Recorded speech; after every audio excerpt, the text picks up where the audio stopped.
높아진 변동금리, 고정금리와 역전. 차주들 갈아탈까? 1년 전 변동금리로 대출을 받을 때만 해도 고정금리는 생각도 못했는데 이렇게까지 오를 줄은 몰랐어요. 지난해 영끌로 신혼집을 마련한 직장인 이모 씨는 금리가 2배 가까이 올랐다면서 변동금리의 공포를 체감 중이라고 울상을 지었다. 이 씨의 신혼집은 4억 원을 넘어 연 4%대 고정금리 대출로 갈아타는 안심전환대출로 바꿀 수도 없는 상황이다. 그는 신용대출과 주택담보대출을 합쳐 부부가 함께 한 달에 지출하는 원리금이 300만 원 가까이 된다면서 고정금리 전환을 위해 안심전환대출 대상이 확대되기만 바라고 있다고 하소연했다. 최근 주담대 변동금리 상승 속도가 빨라지면서 변동금리가 고정금리를 넘어서는 역전 현상이 일어나거나 격차가 눈에 띄게 줄고 있다.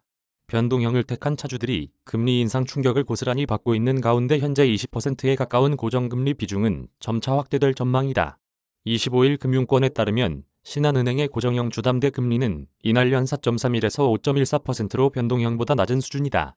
하나은행 역시 변동형 금리가 4.923에서 6.223%로 고정형 금리를 넘어섰다.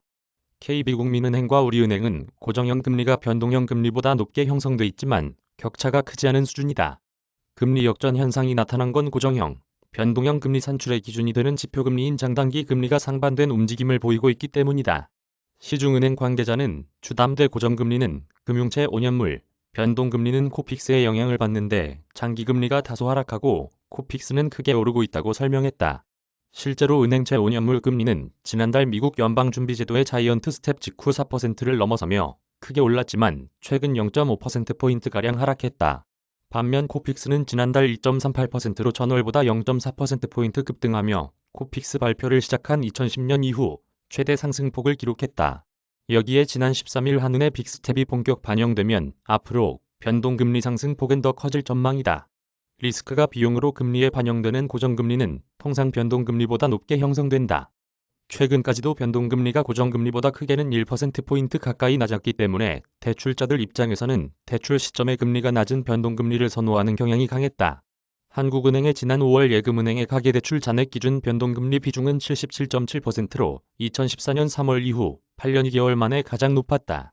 이처럼 압도적으로 높은 변동금리 비율은 대출자들의 상환 부담을 키운다는 점에서 한은의 기준금리 인상 등 통화정책 운용 측면에서도 위험 요소로 작용하고 있다. 이에 정부는 안심전환대출을 공급하고 주택금융공사에 50년 만기 초장기 고정금리 상품을 출시하는 등 정책금융을 통해 변동금리 비중을 낮추기 위해 노력 중이다. 전문가들은 현재 변동금리 주담대를 이용하는 차주들이 고정금리로 갈아탈 경우 다양한 상황을 고려해야 한다고 조언한다.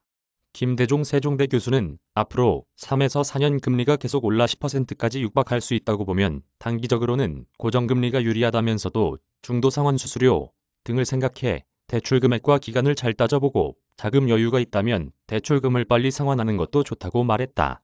성태윤 연세대 교수도 장기적으로 금리가 내려갈 수도 있기 때문에 고정금리로 무조건 가야 한다고 보기는 어렵다면서 실제 전환 조건을 보고 차주가 감내할 수 있는 수준에 따라 결정하는 것이 바람직하다고 당부했다. 유지혜 기자 이메일 주소